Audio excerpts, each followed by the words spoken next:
जब हमें कोई न्यू कंपनी इस्टेब्लिश करनी होती है तो सबसे पहले हम अपनी खुद की सेविंग्स को एज अ कैपिटल यूज़ करते हैं या फिर हम अपने फ्रेंड्स या रिलेटिव से बोरो करते हैं।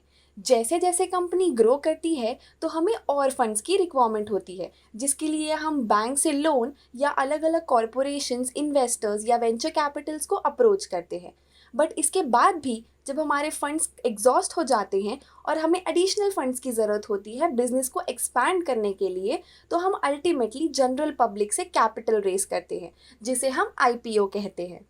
हेलो दोस्तों, वेलकम बैक टू फिनोलॉजी टिकर। दिस इज कीर्ति एंड आज हम डिस्कस करेंगे कुछ ऐसे टर्म्स जो आपने इस आईपीओ सीजन में डेफिनेटली सुने होंगे। That is IPO, FPO and OFS.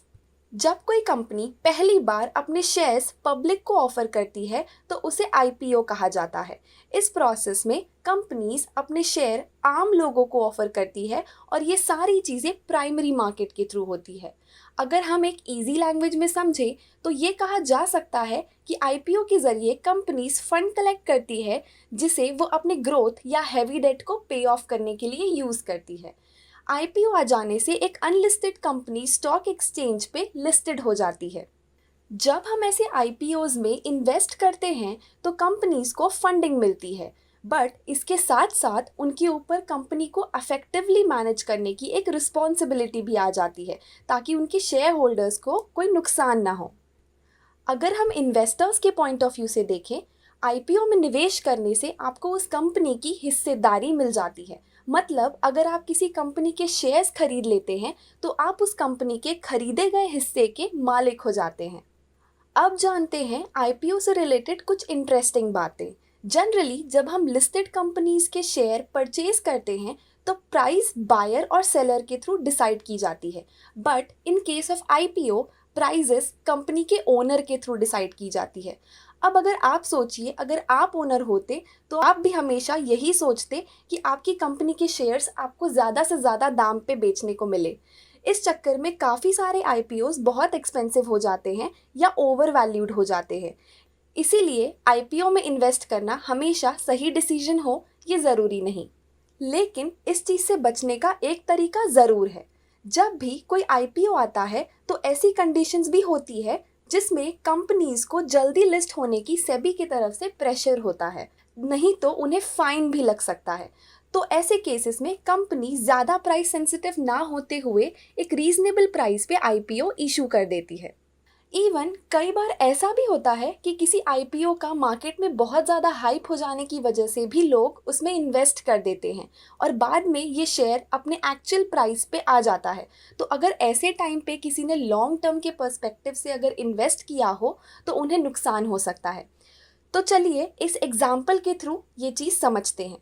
अगर हम इस टेबल को देखें तो हमने दो कंपनीज के एग्जाम्पल लिए हैं। तो अगर आप पहली कंपनी को देखें जो कि है एडलैब्स एंटरटेनमेंट, जिसका आईपीओ 10 मार्च 2015 में आया था 180 रुपीज़ पे और इसकी लिस्टिंग प्राइस थी 192 रुपीज़, यानी कि इस कंपनी को लिस्टिंग के दिन 6.39% का गेन हुआ था। लेकिन अगर हम आज की डेट पे इस शेयर का प्राइस देखें तो वो है 3.70 रुपीज़ के आसपास। अब इसका एब्सोल्यूट लॉस है 97.94%। बट ऐसे ज़रूरी नहीं है कि हर आईपीओ को लॉस ही होता है। तो अब आगे बढ़ते हैं एंड दूसरे एग्जाम्पल को देखते हैं जो कि है एवेन्यू सुपरमार्ट्स, जिसको आप डी मार्ट के नाम से भी जानते हैं।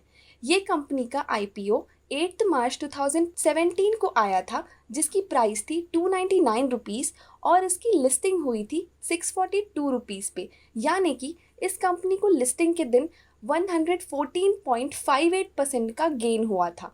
उसके बाद भी आज ये शेयर की वैल्यू है 2187 रुपीज़, जिसका मतलब है इस कंपनी के एब्सोल्यूट गेन हुए 631.43%, जो कि बहुत ही अच्छी बात है। आप भी हमें कमेंट करके ज़रूर बताइए कि आपने कभी किसी ऐसे आईपीओ में इन्वेस्ट किया है जहां आपने सोचा हो कि आपको लिस्टिंग गेन्स मिलेगा लेकिन नहीं मिला हो, या आपने लॉन्ग टर्म इन्वेस्टिंग के हिसाब से इन्वेस्ट किया हो और फिर वो शेयर परफॉर्म ना कर पाया हो। तो हमें कमेंट सेक्शन में ज़रूर बताइएगा। तो जैसा कि हमने पहले समझा कि कई बार सेबी की तरफ से प्रेशराइज होने के कारण कई कंपनीज अपने आईपीओ को ओएफएस के थ्रू भी लॉन्च कर देती है, यानी ऑफर फॉर सेल के थ्रू। तो आगे बढ़ने से पहले मैं आपको ये बताना चाहूँगी कि OFS क्या होता है। OFS में कंपनी के प्रमोटर्स एक्सचेंज प्लेटफॉर्म पे अपने शेयर्स बेच के अपनी हिस्सेदारी को कम करते हैं और इसमें सभी investors, companies, foreign institutional investors और क्वालिफाइड इंस्टीट्यूशनल बायर सहित कोई भी इस शेयर पे बिड कर सकता है। इस मैकेनिज्म को सेबी ने इसलिए इंट्रोड्यूस किया था ताकि प्रमोटर्स पब्लिकली अपने शेयर होल्डिंग को डिक्रीज कर सके।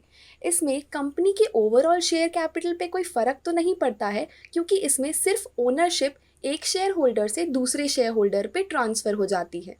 ऐसे ही एक एग्जाम्पल को समझते हैं कैम्स IPO के पैटर्न के थ्रू। रिसेंटली जब कैम्स का IPO आया था तब उन्होंने ये IPO ऑफर फॉर सेल के थ्रू इशू किया था।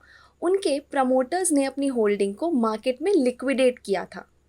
इस कंपनी के मेजर प्रमोटर्स थे NSEIL, जिन्होंने अपने पूरे शेयर्स को, जो कि 37.48% थे, ये मार्केट में लिक्विडेट कर दिए। ऐसा इसीलिए करना पड़ा क्योंकि उन्होंने इन्वेस्टमेंट की प्रायर परमिशन सेबी से नहीं ली थी, जिसकी वजह से उन्हें बाद में IPO में OFS के थ्रू अपने शेयर्स को लिक्विडेट करना पड़ा। अब बात करते हैं FPO यानी फॉलो ऑन पब्लिक ऑफर की। जैसे कि हमने पहले देखा कि जब कंपनी पहली बार पब्लिक से शेयर इशू करती है तो उसे IPO कहा जाता है, बट जब कोई ऑलरेडी लिस्टेड कंपनी फिर से पब्लिक से फंड रेज करती है तो उसे FPO कहते हैं। FPO कई रीज़न से किया जा सकता है, जैसे कि अगर कंपनी को किसी न्यू प्रोजेक्ट्स के लिए फ़ंड की ज़रूरत हो या कोई एक्सपेंशन करना हो तो वो FPO ऑफ़र कर सकते हैं। FPO को कई लोग राइट इशू भी समझ लेते हैं, बट दोनों में बहुत स्लाइट डिफरेंस होता है। राइट इशू में सिर्फ एग्जिस्टिंग शेयर होल्डर्स ही पार्ट ले सकते हैं, जबकि FPO में कोई भी इन्वेस्ट कर सकता है, चाहे वो एग्जिस्टिंग शेयर होल्डर हो या ना हो। FPO से कंपनी की कैपिटल तो इंक्रीज होती ही है, बट इससे EPS भी डाइल्यूट होने के चांसेस होते हैं। अगर हम इन्वेस्टर्स के पॉइंट ऑफ व्यू से देखें तो FPO IPO के कंपैरिजन में ज़्यादा सेफर एंड चीपर ऑप्शन होता है, क्योंकि इन केस ऑफ FPO हम उस कंपनी की management, background, business model, strategy जैसी सभी चीज़ों को पहले से समझते हैं। तो यहाँ हमें एनालाइज करना काफ़ी ईजी हो जाता है कि हमें इन्वेस्ट करना चाहिए या नहीं। बट अगर IPO की बात की जाए तो हमें इन्वेस्ट करते वक्त ज़्यादा कॉशियस रहना चाहिए, क्योंकि जैसे कि हमने पहले डिस्कस किया कि मोस्ट ऑफ द ओनर अपनी कंपनी के शेयर्स को डिस्काउंट पे तो इशू नहीं करेंगे, तो आपको इस चीज़ में वैल्यूएशन को भी कंसिडर करना ज़रूरी होता है। अगर आप किसी IPO में इन्वेस्ट करने के लिए प्रीमियम प्राइस भी पे करने के लिए रेडी हैं तो मेक श्योर कीजिएगा कि उस कंपनी की ग्रोथ पोटेंशियल भी उतनी ही अच्छी हो। इसके अलावा जब आप किसी भी IPO में इन्वेस्ट करते हैं तो आप अपने चांसेस बढ़ाने के लिए मल्टीपल डीमैट अकाउंट्स को यूज़ करते हैं, जिसकी वजह से आप 1 लाख का अमाउंट 10-15 दिन के लिए तो ब्लॉक कर देते हैं, क्योंकि हर अकाउंट से मिनिमम 1 लॉट तो आप अप्लाई करेंगे ही, और उसमें भी श्योरिटी नहीं रहती है कि आपको अलॉटमेंट मिलेगा ही। एंड इन केस अगर आपको मिल भी जाता है और उसमें आपको 100% लिस्टिंग गेन हो भी जाए तो भी 1 लॉट के पीछे आपको 15,000 का ही गेन होता है। ऑल्सो आपको ये भी ध्यान में रखना चाहिए कि कंपनी के क्या ऑब्जेक्टिव्स है फंड रेज करने के पीछे, जैसे कि वो अपने ग्रोथ कैपिटल के लिए कर रही है या ऑफर फॉर सेल पे। आई होप कि आपको ये इन्फॉर्मेशन यूज़फुल लगी हो, और अगर आपको ये वीडियो पसंद आई तो प्लीज़ लाइक, शेयर और सब्सक्राइब कीजिए। एंड सबसे इम्पॉर्टेंट चीज़, बेल आइकन को हिट करना ना भूलिए ताकि आपको आने वाले सारे वीडियोस की अपडेट मिलती रहे। Thank you.